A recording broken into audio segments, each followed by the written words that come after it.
আসসালামু আলাইকুম সম্মানিত ভিউয়ার্স। আপনারা ইতিমধ্যে জেনেছেন যে আজকে জাতীয় মসজিদ বায়তুল মুকাররমে পলাতক খতিব আবার ফিরে এসেছিলেন। এসে গন্ডগোল করে আবার তিনি পালিয়ে গেছেন। এটা কত বড় লজ্জার এবং জাতির জন্য কত বড় একটা অপমানের বিষয়। একটি জাতীয় মসজিদের খতিব তিনি পালিয়ে গেলেন, পলাতক ছিলেন, আবার তিনি আসলেন, আবার পালিয়ে যেতে বাধ্য হলেন। আমরা যারা খোঁজখবর রাখি তারা নিশ্চয় জানেন যে বায়তুল মুকাররমের খতিব পলাতক থাকা অবস্থায়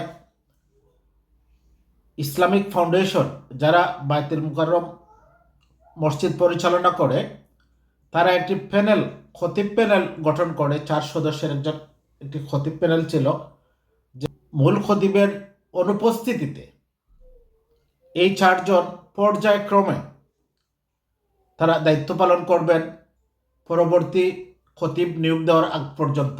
এর মধ্যে একজন ছিলেন বায়তুল মুকাররমের সিনিয়র পেশ ইমাম, আরেকজন ছিলেন সহকারী ইমাম, এবং 2 জন ইসলামিক ফাউন্ডেশনের কর্ম মানে কর্মকর্তা। তারাও বিদগ্ধ আলেম, গবেষক এবং মাওলানা। কিন্তু খুবই দুঃখ এবং পরিতাপের বিষয়,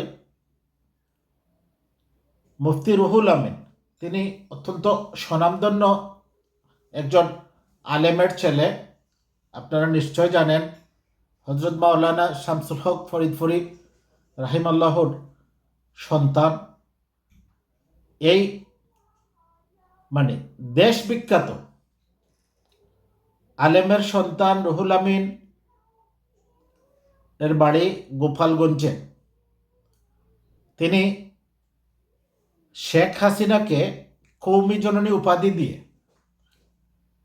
তিনি বায়তুল মুকাররমের খতিবের পদ বাগিয়ে নেন এবং গোপালগঞ্জ কোটায় তিনি সেখানে নিয়োগপ্রাপ্ত হন। তৎকালীন উলামায়ে কেরাম মন্দের ভালো হিসাবে বিষয়টি মেনে নিয়েছিলেন, যে অন্তত একজন ভালো আলিমকে দেওয়া হয়েছে, মুফতিকে দেওয়া হয়েছে, এবং তার বাবা দেশের খুবই খুবই সুনামখ্যাত একজন বিদগ্ধ আলিম ছিলেন, আল্লামা শামসুল হক ফরিদপুরি রহমতুল্লাহ আলাহি। সেই হিসাবে দেশের মানুষ, আলিম সমাজ এই বিষয়টিকে মেনে নিয়েছিলেন। কিন্তু তিনি যা করলেন, তিনি জাতিকে যা দেখালেন, এটা খুবই লজ্জার একটি বিষয়।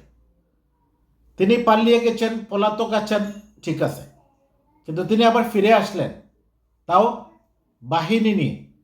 গোপালগঞ্জ থেকে, গোপালগঞ্জের ঘোড়ডাঙ্গা মাদ্রাসা থেকে 10-12টি বাস ভর্তি করে মাদ্রাসার ছাত্র শিক্ষক নিয়ে এসে তিনি বায়তুল মুকাররমের মিম্বর দখল করতে চাইলেন। বিপ্লবোত্তর বাংলাদেশে এটা কি সম্ভব? এটা কেউ মেনে নেবে?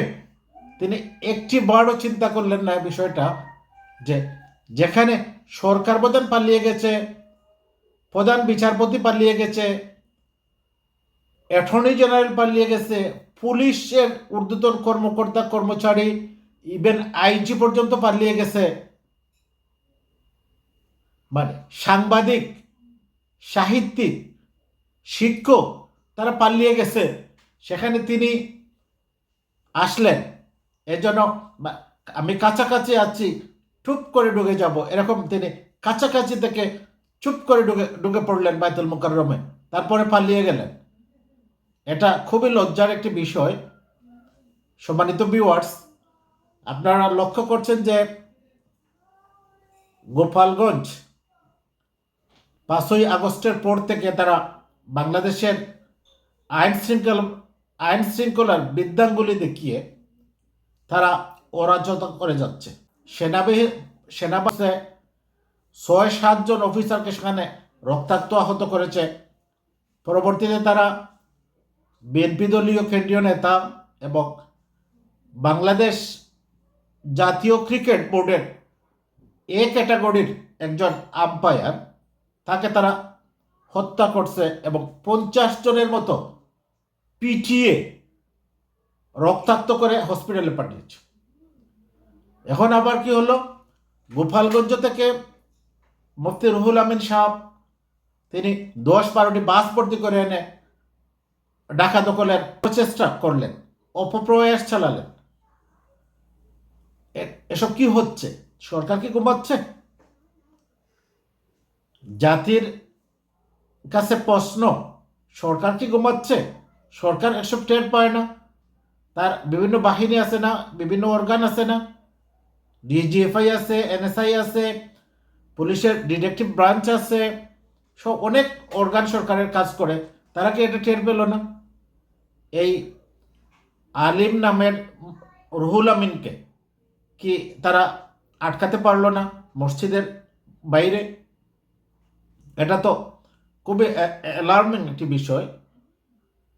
তো আমাদের মনে রাখা দরকার যে আপনারা যদি গোপালগঞ্জ থেকে ঢাকা দখল করার চেষ্টা করেন, অপচেষ্টা চালান, তাহলে আপনাদের পরিণতি হবে খুবই ভয়াবহ। কারণ সরকার আশা করছে গুছিয়ে উঠতেছে খুব শিগগিরই, মানে এইসব বিষয়ে তারা কাজ করবে। সেনাবাহিনীকে ম্যাজিস্ট্রেসি ক্ষমতা দিয়ে মাঠে নামানো হয়েছে সার্বিকভাবে আইন শৃঙ্খলা ফিরিয়ে আনার জন্য। এখন দেখা যাক কি হয়। সবার জন্য শুভকামনা। আল্লাহ হাফিজ।